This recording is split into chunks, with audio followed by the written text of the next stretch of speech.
کے موقع پہ بھی آپ نے اللہ کو نہیں چھوڑنا، اللہ کے رسول کو نہیں چھوڑنا، اور غمی کے موقع پر بھی اللہ اور اس کے رسول کو نہیں چھوڑنا، اللہ اور اس کے رسول کے احکامات اور طریقوں کو نہیں چھوڑنا۔ محترم دوستو، ابھی کے موقع پہ کتنا اللہ کو ناراض کیا جاتا ہے، کتنا اللہ کو ناراض کیا جاتا ہے، اللہ کی نافرمانی کے کام کیے جاتے ہیں، بے پردگی عام ہو جاتی ہے، چہروں پہ اسرا پھیرنا عام ہو جاتا ہے۔ محترم دوستو، بڑے گناہ کی بات ہے، بڑے گناہ کی بات ہے۔ اللہ کے ناراضگی کی اور اللہ کے غضب و غصے کے نازل ہونے کے لیے کیا ہے؟ دعوت ہے۔ یہ کون سی مسلمان ہے؟ یہ کون سا اسلام ہے کہ ایک مہینہ مسلمانی کے ساتھ گزارو، یہ 11 مہینے اپنی خواہش اپنی مرضی کے مطابق زندگی گزارو؟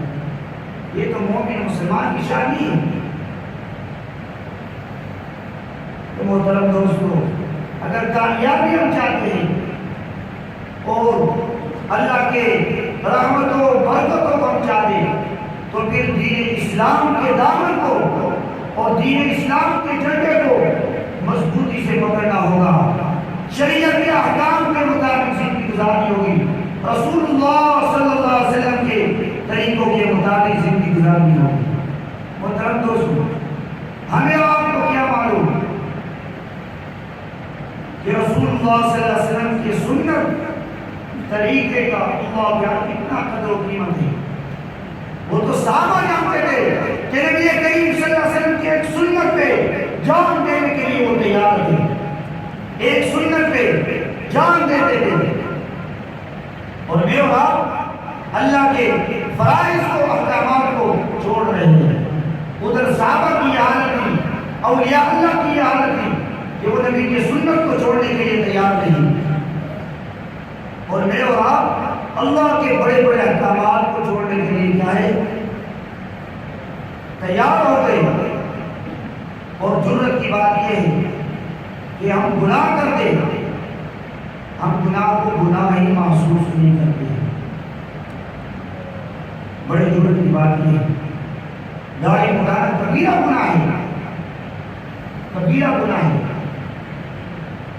اور چاروں مذاہب میں چاروں اماموں کے نزدیک حرام ہے۔ اور ہم ایک امام کی دین وہ نہیں مانتے۔ محترم دوستو، امام ابو حنیفہ رحمۃ اللہ علیہ کا کیا مقام ہے؟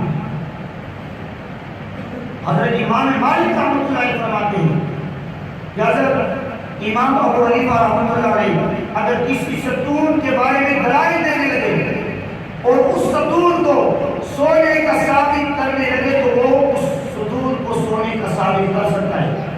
اتنے عظیم امام کے ہم مقلد پیروکار ہیں، اور اللہ نے ہمیں اتنا عظیم امام دیا ہے۔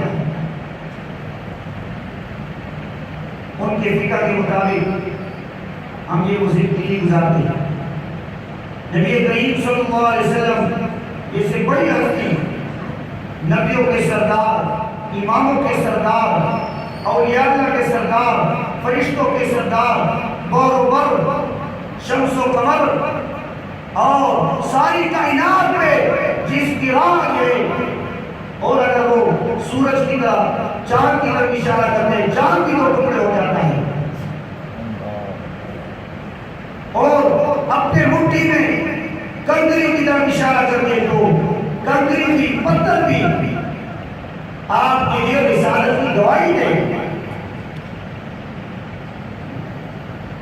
آپ کے چہرے کے حسن سے چاند کا حسن شرمائے، ایسے نبی کے حقوق کی ہے۔ لیکن افسوس، میں اور آپ نبی کریم صلی اللہ علیہ وسلم کی سنت کے مطابق زندگی گزارنے کے لیے تیار نہیں۔ کیا ہو گیا مجھے آپ؟ محترم دوستو، خدا جوڑی پہ لا کے آپ کو کہتا ہوں کہ یہ ایک سنت کو نبی کریم صلی اللہ علیہ وسلم کی زندگی زندہ کر لو، داڑھی نہ مڈاؤ، مشرکین کی مخالفت کرو، مشرکین کے راستے پہ نہ چلو، جہنم کے راستے کو اختیار نہ کرو۔ آپ سب میرے بھائی بیٹے ہو، محترم بیٹے ہو، قدردان بیٹے ہو، بھی آ کے اپنی امت کو یہی سمجھاتا رہا خدا اللہ کے حکموں پہ عمل کرو. آدم نوح علیہ السلام نے اپنی قوم کو لیلا و نہارا دن اور رات کو دعوت دی. آہستہ آواز سے بلند آواز سے علانیہ طور پر چپ کے اللہ کی طرف یہ قوم کو متوجہ کیا. محترم دوستو میں علانیہ طور پر بھی آپ کو اس گناہ سے روکتا ہوں اور آہستہ پیار سے بھی روکتا ہوں. سورہ نوح کو پڑھے. محترم دوستو آپ پتہ نہیں اس انتظار میں ہمارے پاس کوئی نبی آئے گا ہمیں دعوت دے گا پھر مجھے داڑھی چھوڑیں گے یا پھر یہ فرشتہ کے انتظار میں. کتنی دفعہ یہ ہم اس مسئلے کو عرض کر چکے ہیں. محترم دوستو اس کو چھوٹا گناہ نہ سمجھو بہت بڑا گناہ ہے. یہ شاعر اسلام کی نشانی کو کہتے ہیں. سیرت مصطفیٰ میں مولانا ادریس کاملیگ رحمۃ اللہ علیہ نے لکھا ہے کہ یہ شاعر اسلام کی علانیہ توہین ہے. اور ہم بالکل اس کو برائی نہیں سمجھتے. محترم دوستو آج انعام کا دن ہے مغفرت اور بخشش کا دن ہے. ہم اللہ کی بغاوت کے ساتھ جو دعائے کو ادا کر نبی کریم صلی اللہ علیہ وسلم کو اللہ کے دربار میں آئے اللہ کی تجھے ناراض ہے. کیا اللہ مجھے بھی اور آپ کو بھی ہدایت نصیب فرمائے. اللہ ہمارے دلوں کو نیکی اور اطاعت کی طرف دے. اللہ سنیے یہ کون سا دن ہے؟ فَإِذَا كَانَ لَيْلَةُ الْفِطْرِ پر جب عید الفطر کا عید الفطر کی رات ہوتی ہے سمیت تلک اللیلۃ لیلۃ الجائزہ. اس کو آسمانوں میں لیلۃ الجائزہ انعام کی رات سے موسوم کیا جاتا ہے بولا جاتا ہے. فَإِذَا كَانَ آدَابُ الْفِطْرِ بس جب عید الفطر کی صبح ہوتی ہے بَعَثَ اللَّهُ عَزَّ وَجَلَّ الْمَلَائِکَةَ اللہ تبارک و تعالی فرشتوں کو بھیجتے ہیں فی کل بلاد تمام شہروں میں فیابتون الی الارض اللہ کے فرشتے وہ زمین کی طرف اترتے ہیں فیقومون علی افواہ السکک گلیوں کے سروں پر کھڑے ہو جاتے ہیں فینادون بصوت وہ بلند آواز سے یہ آواز لگاتے پکارتے جس میں من خلق اللہ عز و جل جس کو سوائے انسان اور جنوں کے ہر کوئی سنتا ہے. فیقولون وہ فرشتے کہتے یا امت محمد اے امت محمدیہ اخرجوا الی رب کریم تم رب کریم کی طرف نکلو تم رب کریم کی طرف کوشش کرو یعطی الجزیلہ جو بہت عطا کرنے والا ہے بہت دینے والا ہے ویعفو عن العظیم اور بڑے بڑے قصوروں کو معاف کرنے والا ہے. فَإِذَا بَرَزُوا إِلَىٰ مُصَلَّاهُمْ جب وہ عیدگاہ تک پہنچتے ہیں اور مسجد تک پہنچتے ہیں جہاں پہ انہوں نے نماز پڑھی ہوتی یقول اللہ عز و جل للملائکہ اللہ تبارک و تعالی فرشتوں سے کہتا ہے ما جزاء الاجیر اذا عمل عملہ کہ اس مزدور کی کیا مزدوری ہے کیا بدلہ ہے جو اپنے عمل کو پورا کر دے. قال فتقول الملائکہ تو اللہ کے فرشتے کہتے الہنا و سیدنا اے ہمارے الہ ہمارے معبود جزاؤہ ان توفیہ اجرہ کہ اس کا بدلہ یہی ہے اس کا اجر یہی ہے اس کی مزدوری یہی ہے توفیہ اجرہ کہ اس کو پورا مزدوری دے دی جائے. قال فیقول فإنی اشہدکم یا ملائکتی پھر اللہ تبارک و تعالیٰ فرماتا ہے اشہدکم اے میرے فرشتوں میں تمہیں گواہ بناتا ہوں انی قد جعلت ثوابهم من صیامهم شہر رمضان و قیام رضائی و مغفرتی کہ میں نے اپنے ان بندوں کو رمضان مبارک کے روزے کے بدلے میں اور رات کو تراویح پڑھنے کے بدلے میں اپنی مغفرت اور رضا عطا کر دی. وَيَقُولُ يَا عِبَادِي سَلُونِي فَبَعِزَّتِي وَجَلَالِي اور اے میرے بندو تم مجھ سے مانگو مجھے میری عزت و جلال کی قسم لا تسألونی یوم شیئا فی جمعکم لآخرتکم الا آتیتکم کہ آج تم اس مجمع میں اپنی آخرت کے بارے میں مجھے اللہ سے جو مانگو گے میں تمہیں عطا کروں گا. وَلَا لِدُنْيَاكُمْ إِلَّا نَذَرْتُ لَكُمْ ہاں دنیا کے بارے میں اگر تم کو کچھ مانگو گے میں تمہاری مصلحت کو دیکھوں گا کہ جو چیز دنیا کی آپ نے مانگی ہے اگر اس میں تمہاری مصلحت ہوگی وہ بھی میں تمہیں دے دوں گا. فَوَعِزَّتِي لَأَسْطُرَنَّ عَلَيْكُمْ أَسَرَاتِكُمْ مَا رَقَبْتُمُونِي. مجھے میری عزت کی قسم میں تم سے پردہ ڈالتا رہوں گا جب تک تم میرا خیال کرتے رہو گے. میرا احکامات رسول اللہ صلی اللہ علیہ وسلم کے طریقوں کا خیال کرتے رہو گے میں تم پہ پردہ ڈالتا رہوں گا. اللہ وعزتی وجلالی لا اخزیکم ولا افسحکم بین اصحاب الحدود. گھڑی کی طرف دیکھ رہے ہو بس حدیث بھی ختم ہونے والا ہے. 2 منٹ اوپر ہو جائے لیٹ تو آنے ہو. مسئلہ یہ کہ عید کے دن جو وہ صبح سویرے آنا چاہیے عیدگاہ کی طرف اور جمعے کے دن بھی جیسے سویرے آنے چاہیے. اور ہم اتنے کے سست ہو کے اللہ کی معاف کرنا ہے.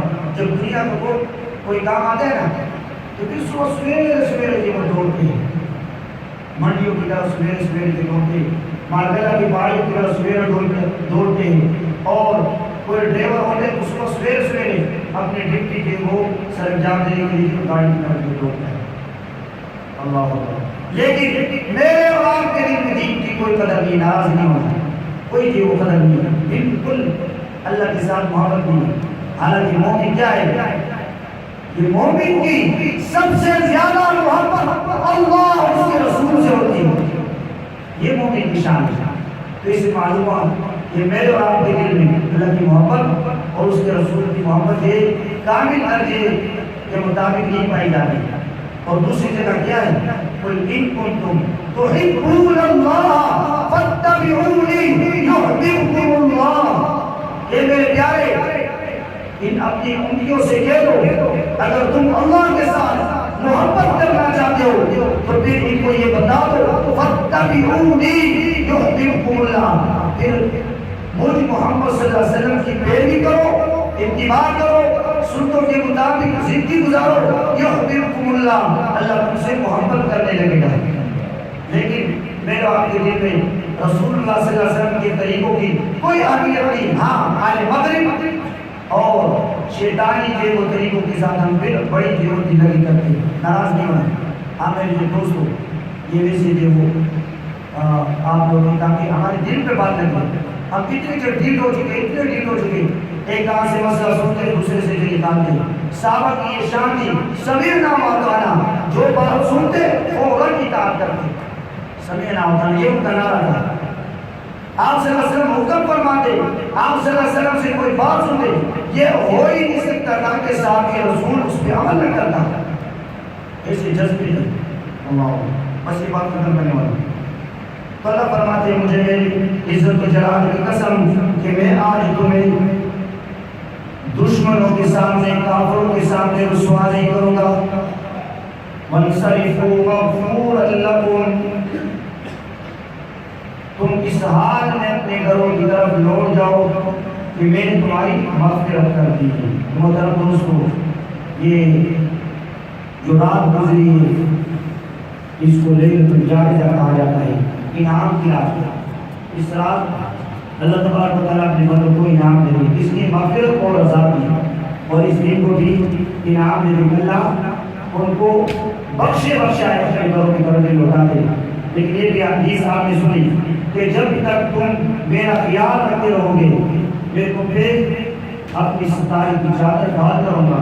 ایک محترم دوستو ہمیں چاہیے کہ اللہ اور اس کے رسول صلی اللہ علیہ وسلم کے احکام اور طریقوں کو پورے کرنے کی ان کے طریقوں میں زندگی گزارنے کی کیا کریں کوشش کریں.